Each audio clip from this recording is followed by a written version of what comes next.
We're gonna talk about how to bounce back from a setback.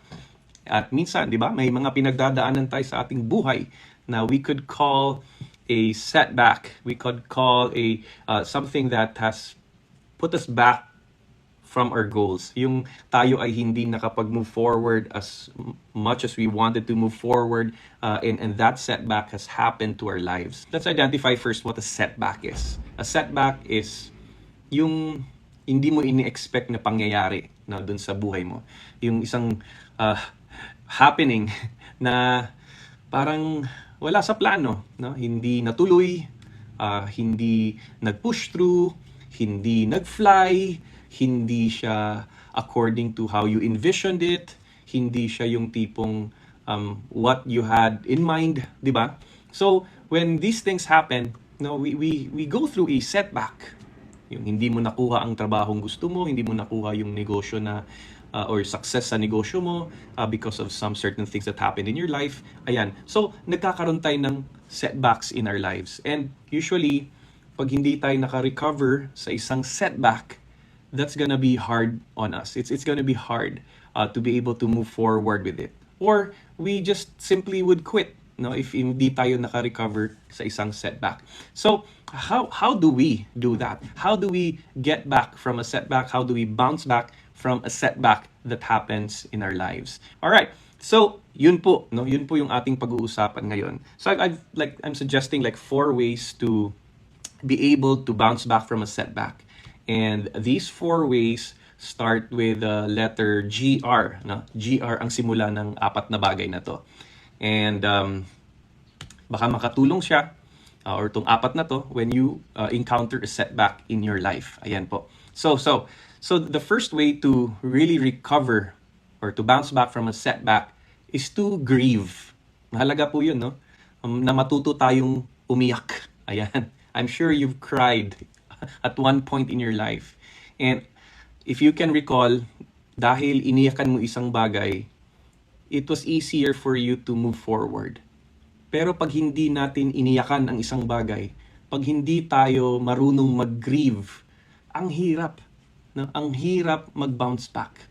So marami sa atin medyo pigil sa ating mga emotions.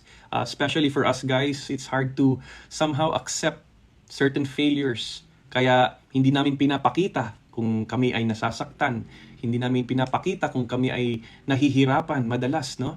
At minsan pumuputok na lang, no? And that volcanic eruption of emotions sometimes happens 2 years later, 3 years later, and we realize that because we haven't really grieved for that setback, we really haven't grieved for that heartbreak, or maybe that loss of money, that loss of opportunity, or baka na-deny ka or na-reject tayo, no? And if we're not able to really go through the first step of knowing how to grieve, then it's hard for us to be able to bounce back. Ayan, no? So, if you're watching this right now, pakilagay yung first point po natin sa ating live session for today. Pakilagay grieve, no? G-R-I-E-V-E. Ayan, grieve. Kailangan matuto tayong umiyak.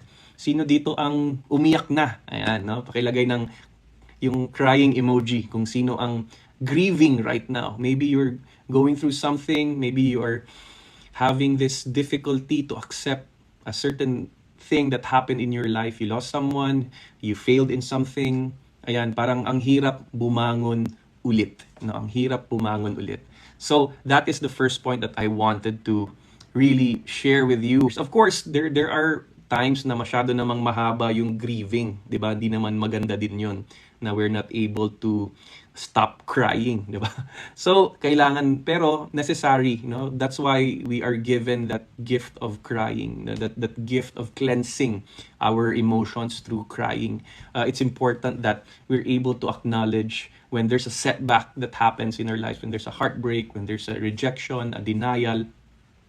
Kailangan may time tayo na umiyak, di ba? So, yun po yung unang-una pong punto po natin. For the second point that I wanted to share, yung second point po natin in being able to bounce back and recover is grasp. Ayan, yun yung second GR, no? So, puro GR ang start ng ating 4 na puntos for this evening. Grasp. And grasping is about accepting. Grasping is about being able to embrace the situation. Because a lot of us, if we're not able to grasp it, we will not be able to learn from it. Okay? We will not be able to learn from the setback that happens to us. No? Pag hindi natin siya nahawakan, hindi natin siya natanggap. Okay? So, pag sinabi pong grasping, it's about identifying really what we have learned from that setback or heartbreak or difficulty. And grasping is really looking into that situation and saying, yes, I have failed, and yes, I accept that, and yes, I will learn from it. All right. So, yun po yung ating second point, grasping. Okay, the first point was grieving. The second point right now is grasping. So, when we are unable to grasp it, anong nangyayari? Hindi natin tinatanggap. Hindi natin naiintindihan.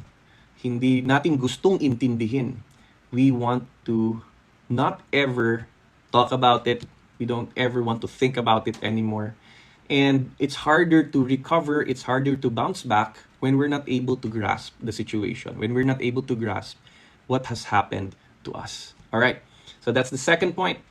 The third point that I want to share with you in terms of being able to bounce back from a setback is going back to the grind. Ayan, no? So, grind. So, grind can also mean going back to the workflow, going back to how things were, but now we are wiser. No? We are able to learn from that setback because of the two processes, the grieving and the grasping.